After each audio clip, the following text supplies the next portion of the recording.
What's up, everybody? Welcome back to the channel. Today we're going to be doing the steering system on the 59 CJ-5. We're going to start off by rebuilding the raw steering box. It's already been disassembled, got all the rust off it, got it nice and cleaned up, got its first coat of semi-gloss black, turned out real nice. And after we start rebuilding, I'll show you the features of this box and makes it real original. It's the most original one I've seen. It's not been modified or anything. And here is part of the rebuild kit. So this is the sector shaft kit. So it's going to come with a new sector shaft, the two bushings. So you got a long bushing and a short bushing. I'll show you where those go. A new seal and then a new cover gasket. So first thing we can do is we're going to install the bushings. So we're going to go ahead and take the long one. This one is going to go on the outside of the inside of the box, I guess, or where the Pitman arm goes. So towards the center of the Jeep. And we'll go ahead and put some grease on the outside. We'll go ahead and just grease up the other one since the finger's dirty. And this kit is available at southernjeepand4x4.com. There'll be a part number in the description below.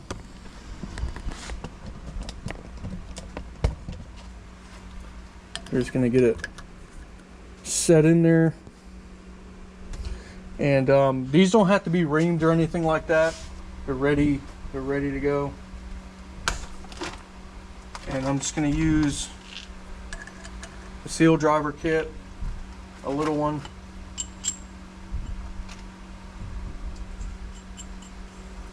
And we'll go ahead and tap it in.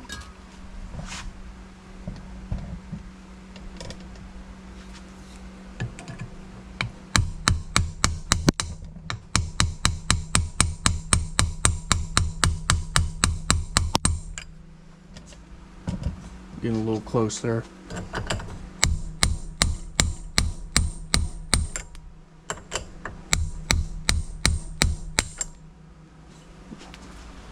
That's not good, it just slid right in there.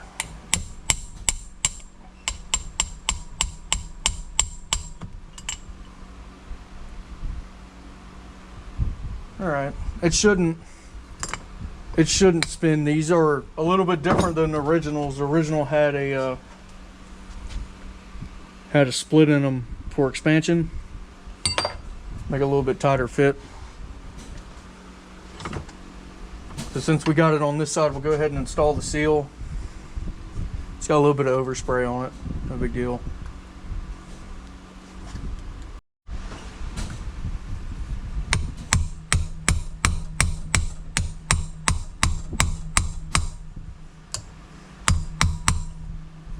All right.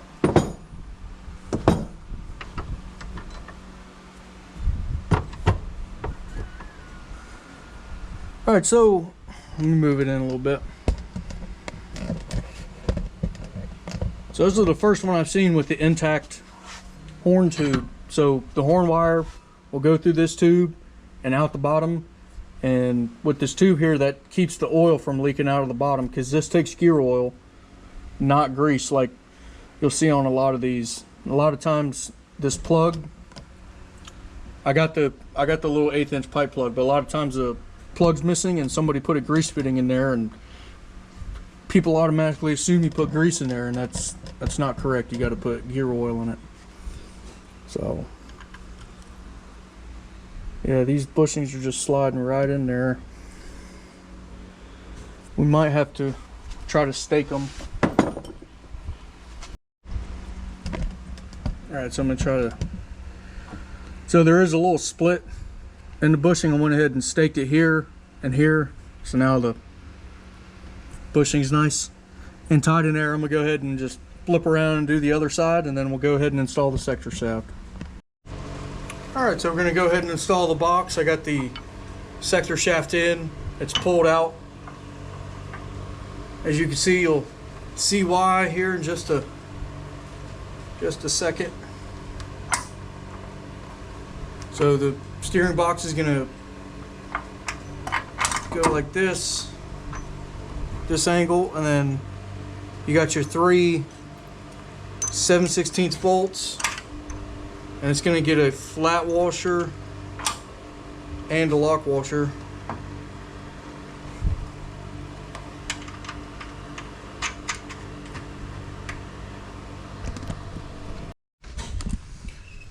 Alright, so I got the camera adjusted a little bit, but if you notice, there's slots here on the steering box. You got one that's just a hole, and then you got 2 that are slotted. That's to move your steering box up and down to get the correct angle. We're gonna have to do that later when we go to install the tub. Make sure the angle's right for the steering column and everything. And we're just going to use a regular split washer on that one. There's no need for a flat washer there. But with these being oblongated holes, I like to use flat and lock washers.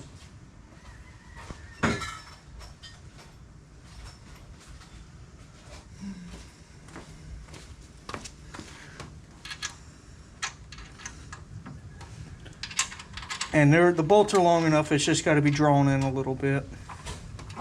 There we go. We're not going to go super tight with them just yet.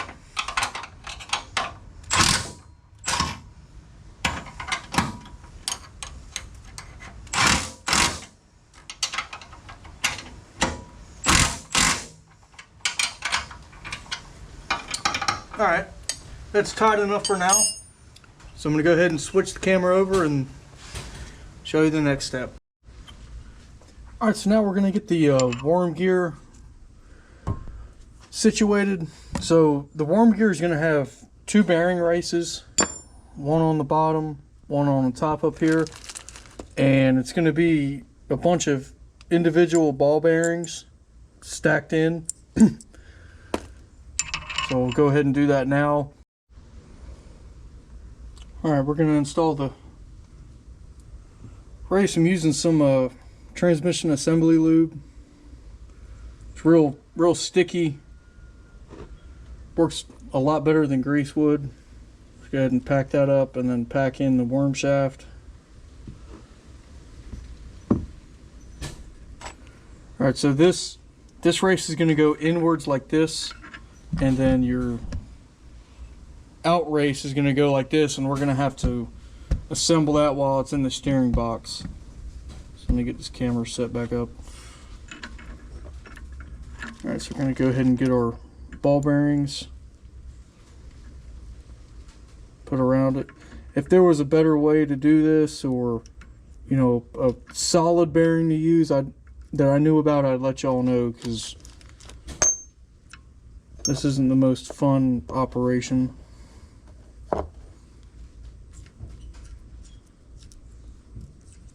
I think it's 11 bearings total per race, if I remember right. So I'll just roll them around.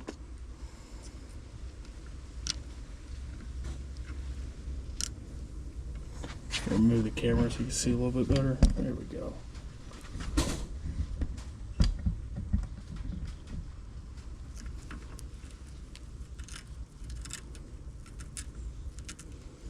Alright, we got room for a couple more.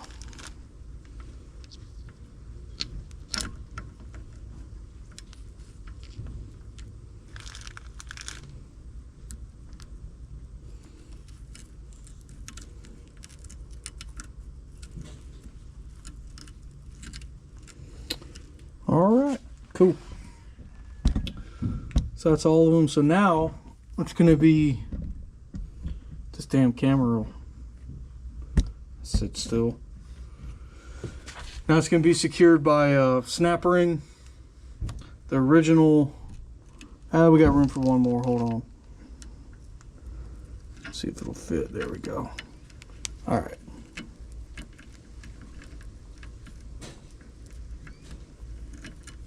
Nope, too much. I had it right the first time.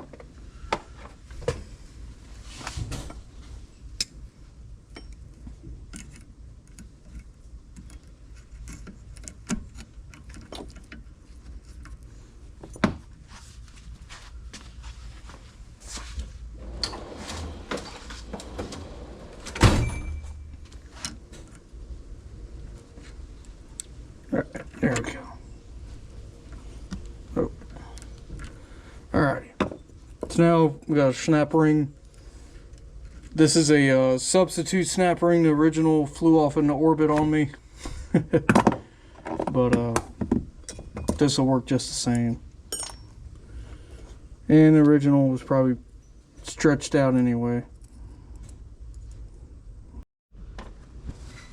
Alright, so I got the snap ring on, so now our race is good to go and then to install, and then we'll go ahead and put the top in on the steering box. Alright, so now we're going to go ahead and insert the worm shaft. We're going to go over the horn tube. Alright, so we got our bottom race through. Got the top race slid over the shaft. Now I'm going to try to do this without screwing it up too bad on camera. So you want to stack your ball bearings around the shaft. Go ahead and we want to coat the whole thing as much as we can in this assembly lube. Go ahead and just coat these bearings up.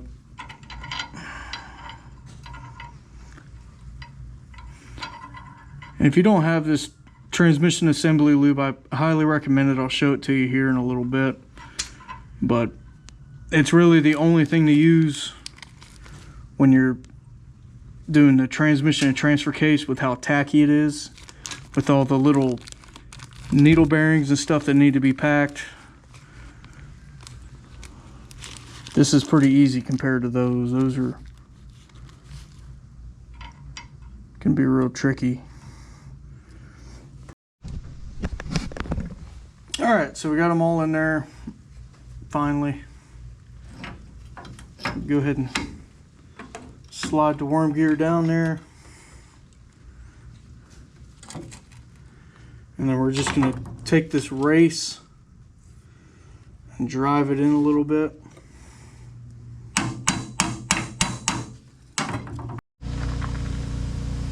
Alright, so after you get the second race in, it's time to put the shims in. This is going to hold the races in, and also this is going to set the backlash between the sector shaft pins and the worm gear.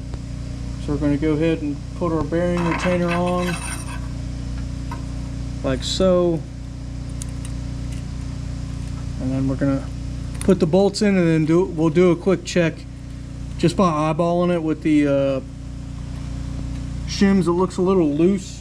We'll just tighten it down and check it real quick. And I don't know if you hear, but the next door neighbor's pressure washing should hopefully will be done here in a few minutes. Couldn't really wait too much longer on them to stop. So.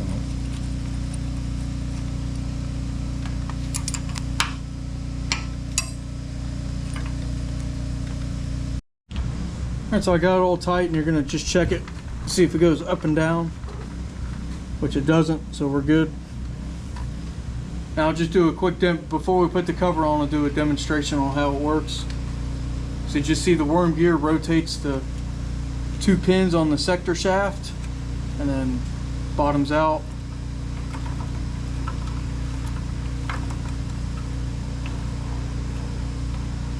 And then it just, when it turns like that, it's just only held on by one pin.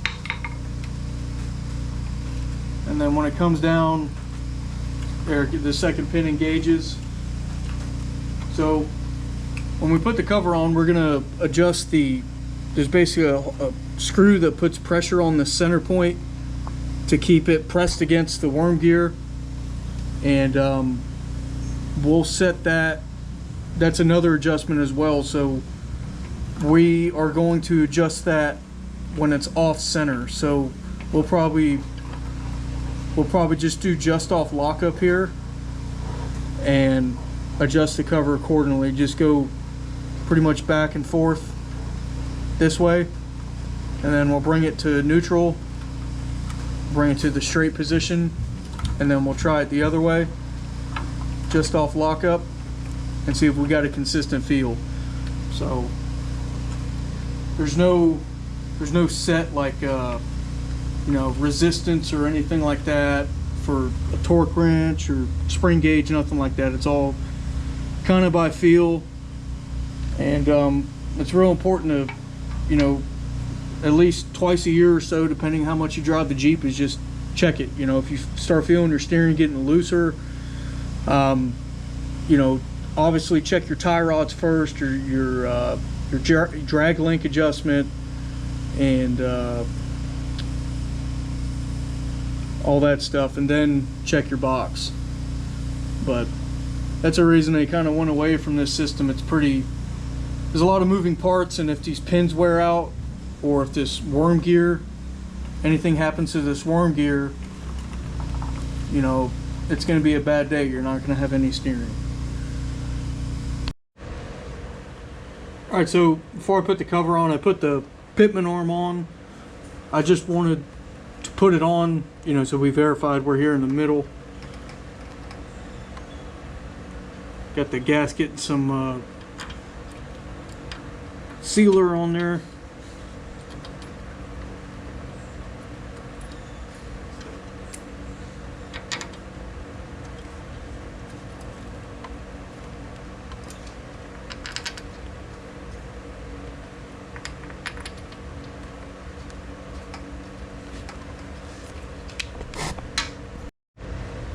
Alright, so now we're going to go ahead and set the sector shaft screw here. So we're going to get it off center to where we start having to, you know, the cam move, the sector shaft move. And as you can see, Pitman arm moved. That's another reason I put it on, so we know which way we're going. So I got it backed off. See if I can show you. So you just got a jam nut and then your actual screw. So I think it's a 7/16. Yep. So just go ahead and put a wrench on your jam nut. Go ahead and tighten your screw till you feel some resistance, or till you feel it hit. And I normally like to go about like a 1/16 of a turn or so. And we're going to hold the screwdriver tight as we tighten the jam nut, keep it from over tightening, and then we'll check our resistance. You want to just make sure it's smooth all the way through. You see the Pitman arm moving in the background. So that's all the way to the right. We're going to take it back, go all the way back to the left, and then back in the center. Pitman arm. And then one more thing we want to check is double check our worm gear and sector shaft backlash. You know how we just used the shims. So you just want to move the steering wheel and see how the contact is. So you want a little bit of play in the steering wheel. You want about like a 1/16 of a turn, 1/8 of a turn on your steering wheel. Which this one feels good, so that's where here, let me there we go. I'll go ahead and show you. So right there is the free play in the steering wheel. So that's really good. My CJ-5 right now is having some big steering issues. You know, it's one I did a long time ago. Learned a lot more tricks since then, and I'm probably going to wind up resetting the gearbox on it, along with the drag link, and then the bell crank, which we'll do here in just a second. But yeah, this is real good. So we'll go ahead and install the bell crank up front, and then the drag link. We'll have to set the tension on the drag link, and then tie rods. Alright, so now we're going to assemble the bell crank. Already got the one side done. Just wanted to do a quick dry run. It's been a while since I've done one of these. But it's going to come with 2 roller bearings, 2 outer seals, 2 washers for your bolts, and a spacer. Because this is a 7/8 shaft, and this is 1.1 on the later Jeeps. I think 1966 and later, they used a full 1.1 bolt, and then on these older ones they use the 7/8. So that's the reason for the spacer.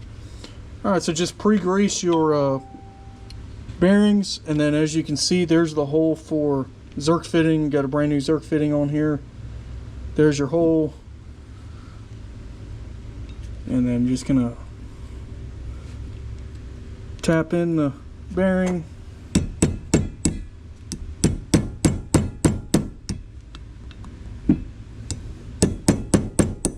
As soon as I start filming, it's gonna fight me. The other one went in without any issues. It's normally how it goes.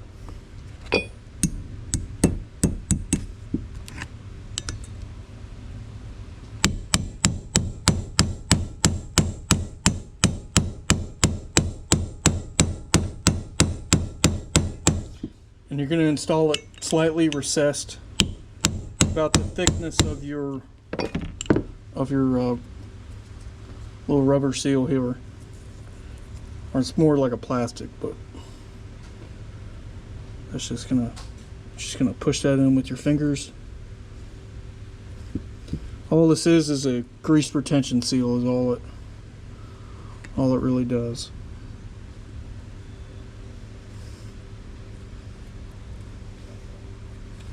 Alright, so now the rest of it's going to be installed on the frame. Alright, so I got the bolt with the washer, the bell crank, and it's going to install with the ball facing up. And we can't forget our spacer.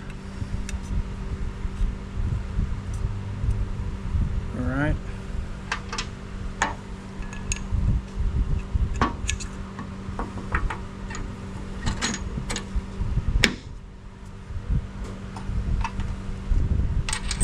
Washer, and then this one comes with a nylon nut, and then we'll go ahead and get our clamp bolt in as well.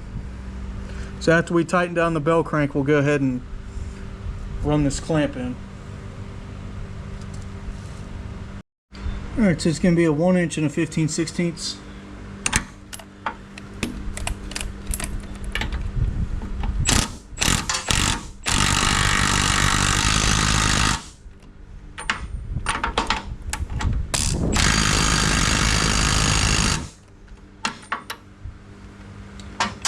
Probably have to tighten it down some more. There's no torque spec on this.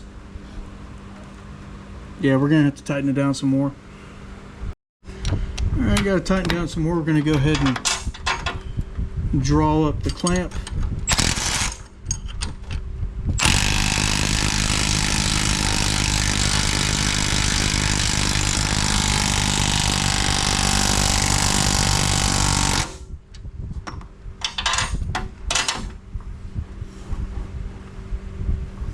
There we go. So I'll go ahead and we'll pump some grease in it, and that'll take up, there's a tiny bit of movement in there, and should get corrected once we pump some grease into it. Alright, so now we're going to go ahead and move on to the drag link to connect the Pitman arm to the bell crank. Alright, so now it's drag link time. Here's the drag link. This is the original, cleaned up real nice. No cracks, nothing like that. So we're going to go ahead and reuse it. So when installing this, you can install it, you know, the wrong way, and it looked like it's right. A good dead giveaway is your grease fittings are always going to face down. So on this one, it's going to be down, not. See, look, because I can orientate it this way, and the grease fittings up.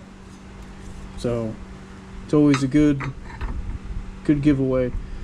Alright, so now we're going to go ahead and put the parts in.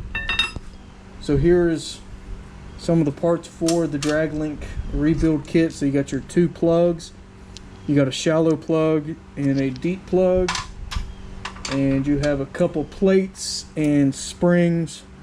Comes with 2 of each of these. So we're going to start with the Pitman Arm side, and I'm going to cheat and look in the book because I don't exactly remember the orientation. Both sides are different. So on your Pitman Arm side, we're going to put in a plate. So here's one of the plates. You can see there's a beveled end and a flat end. So that bevel end is going to basically pivot on your ball socket there. So I'm going to go ahead and put a little bit of grease on here. There's not a lot of room to work in between the frame here. So I'm going to go ahead and put some grease all in there.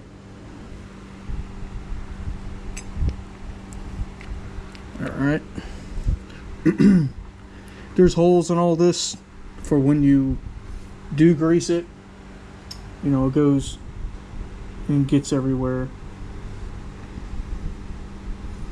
Alright, so now we're going to go ahead and install it on the Pitman arm. And we're going to take a spring, one of the flat plungers, one of the plungers. It's going to go in the spring like so, somehow.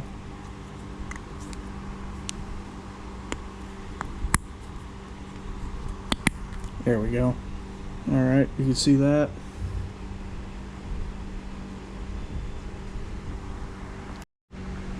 Then we're going to take our other plate, we're going to put beveled in towards the Pitman arm ball, and we're going to take our plunger spring assembly, put your spring side towards that plate, and then we're going to put in the flat plug.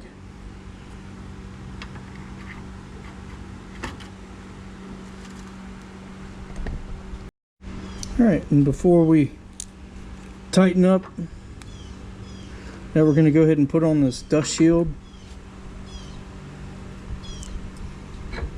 This is going to prevent, you know, water and dirt and all kinds of stuff from getting in here. So you can see this plate just slides over the opening, which slides over your... Actually, I got it backwards. There we go. Yeah, your gasket, your rubber piece goes under there, then your plate retains it.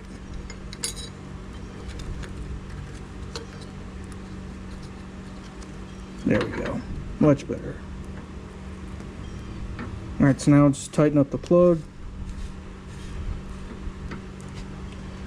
You can use a real big screwdriver, but I use these flat screwdriver sockets. Work real good. And we're going to tighten it up until we can get a cotter pin in any of these holes here, and that's going to be part of the adjustment.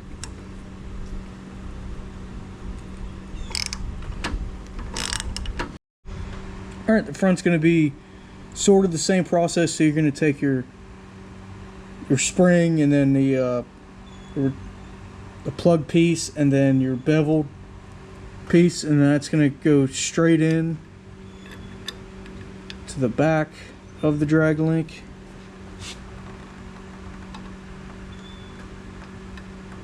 I don't know why it's not cooperating. There we go, it's just a little crooked in there. Alright, so I'm going to go ahead and put that on there until I get it grip back on it. And we're going to do the same thing that we did to the front.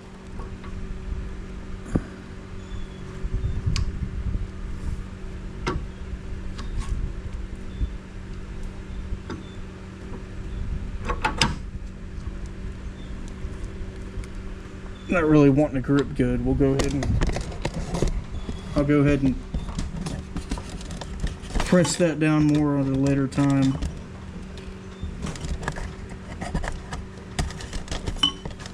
Damn, tripod's falling apart. This thing is not quality at all. Time to upgrade. But anyway, so this plug has the recess in it just like that plate we put in on the other side, and on this it just eliminates one of those plates. This plug is larger.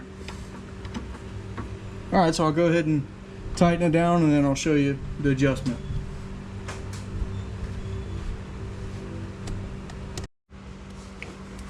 Alright, so quick little tip. When you are tightening these plugs, you want to do them one side at a time, and you want to take the spring tension off of whatever side you're doing. So on this inside, turning the wheel to the right takes the spring load off, because that's putting the Pitman arm up here and letting the spring collapse more. So you just draw in your plug until it lines up with a hole, and if you want to back off a little bit, you can. I normally keep them pretty tight, because that way you have a lot of tension on that spring.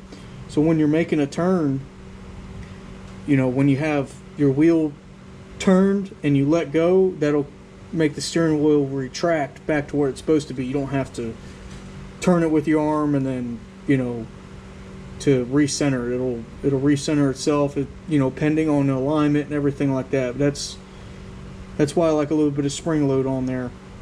So, all right. And if you notice, the Pitman arm is loose. I have the nut on there just kind of barely wrench tight, because most likely I'm going to have to readjust it once I get the tie rods on and everything, get the wheels all centered. But yeah, so there's a drag link. I'm going to go ahead and throw some grease in it, and then we'll go ahead and put in our tie rods and tie rod bars, and we got a fully steering Jeep. Alright, so now it's tie rod time. So you got your right tie rod tube and your left tie rod tube. Notice how one's longer than the other. So your right side is going to have basically intermediate tie rod. That's going to thread into the side with left hand threads. You got left hand and right hand threads on these.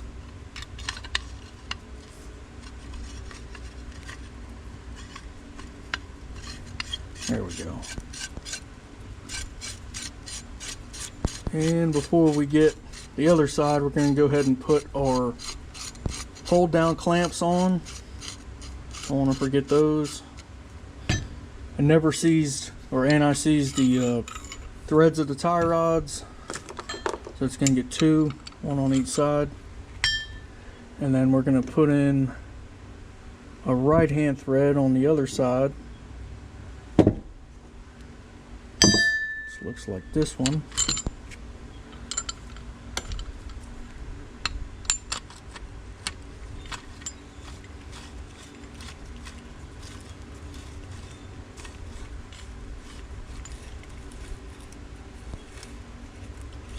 Alright, so it's going to be the same process for the other side, and then we'll go ahead and throw it on.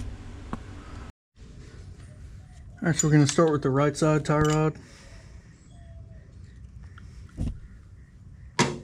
Go ahead and throw it on the knuckle first.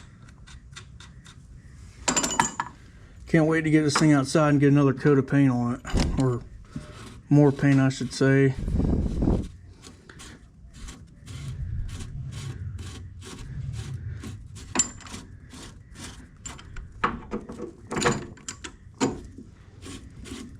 And we're gonna I'll do a little quick alignment and then do a final alignment later once the engine and the tub are on and all that good stuff. It's alright, so on your left side, You're gonna go in behind there, and I'm gonna have to adjust the tube a little bit.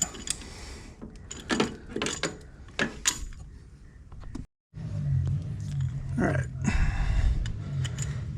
so we're gonna go behind there, put our castle nut on.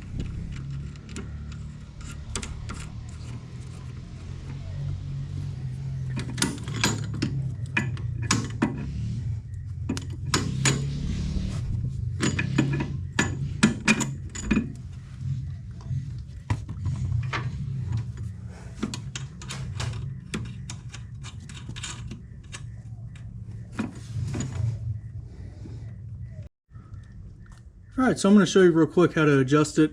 The right side, the passenger side came out, it's pretty straight, looks good.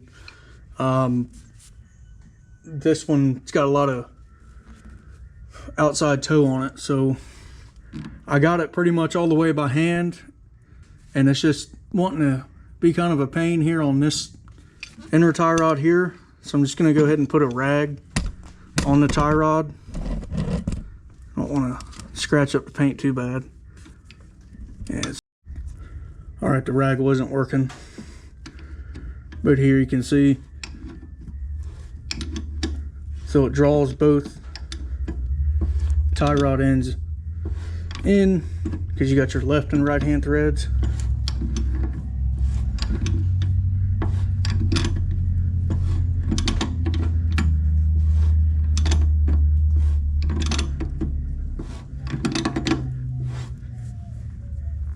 A little bit more.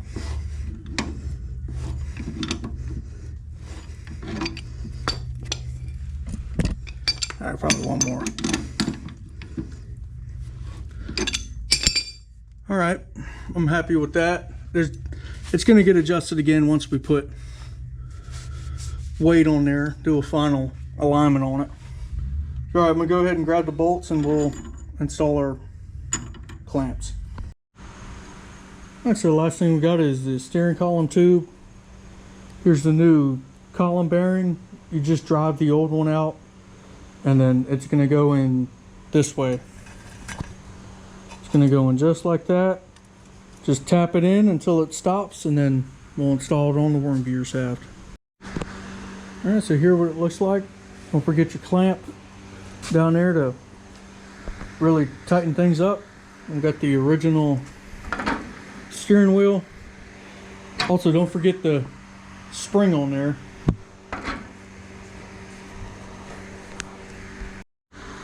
All right, so there we go. So you can see, try to zoom in. See the Pitman arm? I mean, it's, as soon as we turn, there's almost no backlash in this gearbox, which is really good. So we probably got that much free travel in the steering wheel, which is real good. And it should tighten up when going down the road, putting that force on your linkage and everything. Should tighten up even more. But this is very good. So once again, it's just this little bit, because when I go more like this, it turns. So very effortless. Granted, there's no engine and tub on it yet, but this is very good. All right, so now tomorrow I'm going to get this thing out of the shop, clean this mess up. I mean, I got crap from other projects and everything laying in here, and then get this thing painted. I'm going to do a couple coats on the stuff that's just primer, obviously about 3 coats on the stuff that's red, and then the bolt heads and stuff, and then I'm going to wash the frame, put some wax and grease remover on it, make it look nice. Probably go over it once more with a real fine Scotch-Brite to rough it up a little bit, and then give it its last coat of paint. It's going to look real sharp. So, all right, appreciate it, y'all. Have a good one.